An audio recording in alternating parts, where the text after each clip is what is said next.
That's not kryptonite. It's just a regular rock. Huh.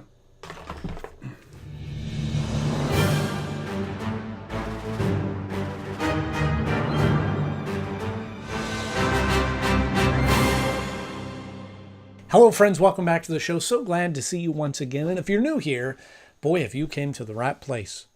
Wow, that got really southern really quick because this is the place where we're talking about each and every episode of Superman, the animated series, episode by episode, now a little over 20 years later, breaking it down, talking about it, ranking it. So if this seems like something that you'd be into, be sure to hit the subscribe button and the like button down below, and we'll get right into it. And a boost to Lex's popularity. Now, of course, in some of these early episodes of Superman, the animated series, we got to set the stage for some of these things. And there's certainly a kind of a deliberate rollout in how these things happen. So now the element that we need to establish is kryptonite are pieces of meteorites from the exploded planet Krypton, which Superman is from, and the radiation that destroyed the planet now hurts Superman as he has absorbed the yellow sun. But before we get into all that, I'm going to put 60 seconds up on the clock and tell you the rundown of this episode. Here we go. Luthor is opening up a brand new museum to help out the city. And while they're there, Clark and Lois are watching this going on. And Clark hears something going on with the superhero going on in the museum. So he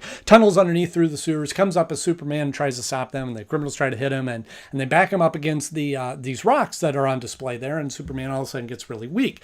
And everybody thinks this is strange. So Luthor looks at the surveillance tapes, goes, "What's those rocks? Let's study those." And they study and they realize that there's some radiation that's involved in that. So he sets up this trap and he hires Biff Tannen from Back to the Future, who has this Rocket Pack gang, to test out his theory. So they hang this rock and they lure Superman in. And once again, he gets really weak, but then he gets greedy and pushes them away from there. And Superman is able to stop him.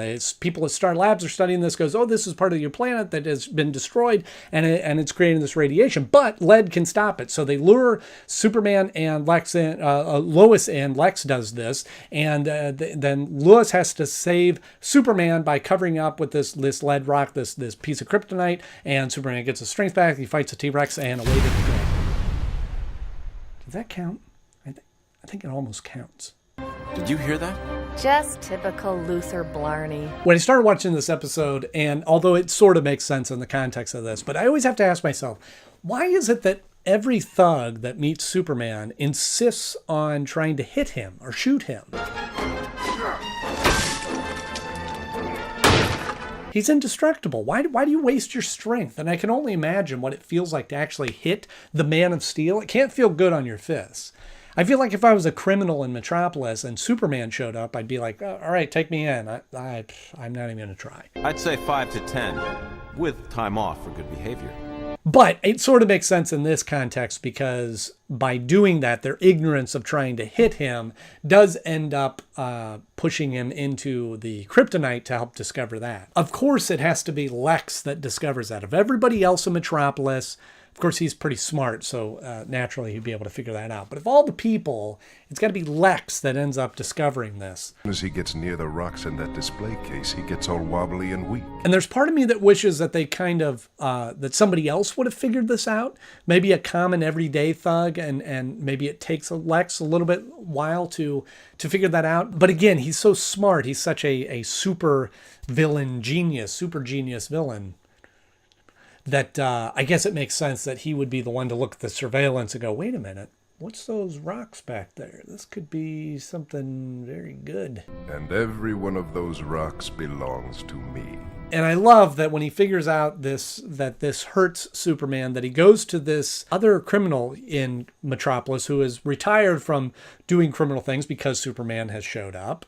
Like I told your people over the phone, I don't do Metropolis. Not since the blue guy showed up.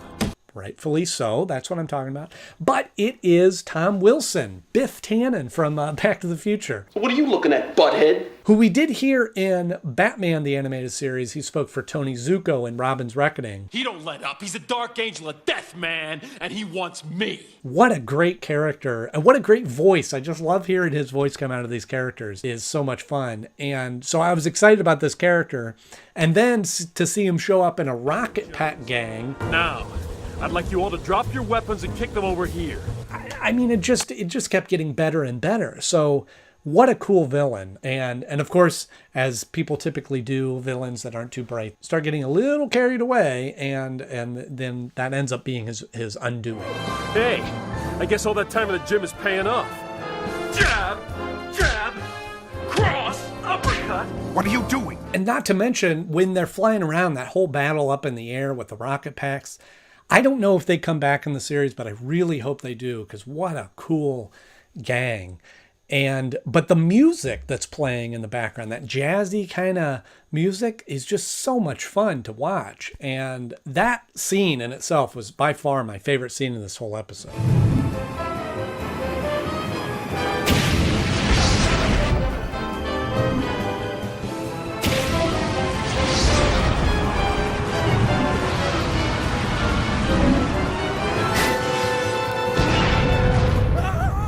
One of the scenes that kind of bothers me in this episode, and it kind of plays into one of my complaints about Superman in general, and I promise you this will be the only time that I say this. I could continue to bring it up, but I will just mention it this one time. Why can nobody figure out that Superman and Clark Kent are the same person? And I know we need to suspend our disbelief a little bit in this to make it work, and I promise you I'll do that. But I just need to point it out, especially in the animated series, because they really have Superman as this really big, broad guy. And he's built exactly like Clark Kent, which just seems out of place. And also, the whole ruse of putting on glasses and hiding his identity, I can kind of expect it to work when he has the big horn rim, goofy glasses. But in this, they're like literally just this wireframe, single line glasses that he wears that...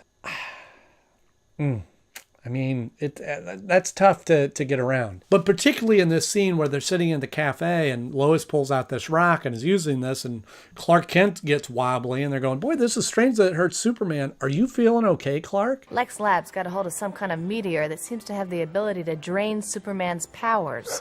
This is just a small sliver. You sure you're not catching something?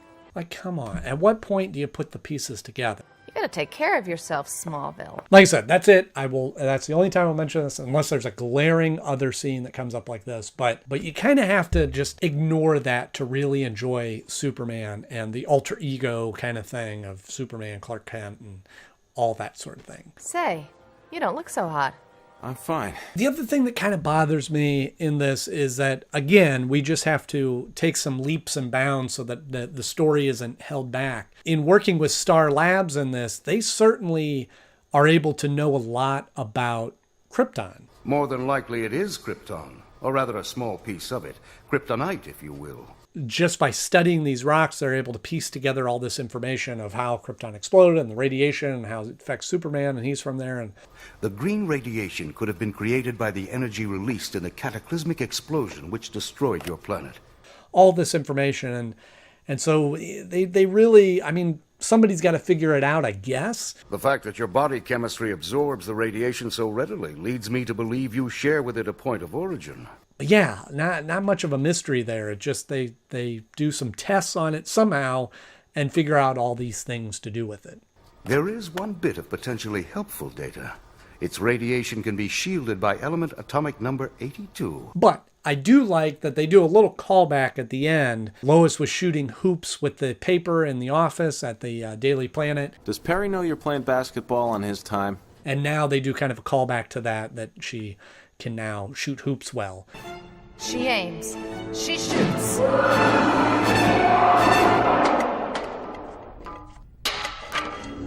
2 points. And we saw Superman fighting a giant duck in the previous episode, and now we have Superman fighting a T-Rex. Big hero needs big threats. We certainly have it. You saved my life. I suppose I did. So when it comes time to rank this episode, overall, it's good, it's fun, it's a great episode. It has a really fun scene with the Rocket Pack gang, but some negative points in how they figure out what the Kryptonite is so easily. They could stretch that out a little bit longer, I think. So when it looked to place it in my list of only 2 episodes so far, it falls right in the middle at the number 2 spot of my favorite episodes so far. Still beats out the Origin episode because at the heart of it, that's still just an Origin episode, but falls below Fun and Games because Fun and Games has Toyman and is already stepped up because it's just such a fun villain. There shouldn't be an opinion in your head that I haven't put there. So I gotta know, does it bother you, the whole nobody can figure out that Clark is Superman, Superman's Clark thing? Or is it something that's easy to kind of ignore as you watch Superman stories and you kind of let go of that pretty quick? Because for me, I'm able to kind of let go of that and forget about it, but it is pretty weird. I mean, Batman at least has a fuller mask and is hidden in the shadows and doesn't interact with people really as Batman. And certainly like he interacts with Commissioner Gordon a lot, but I don't think Gordon has as much interaction with Bruce Wayne.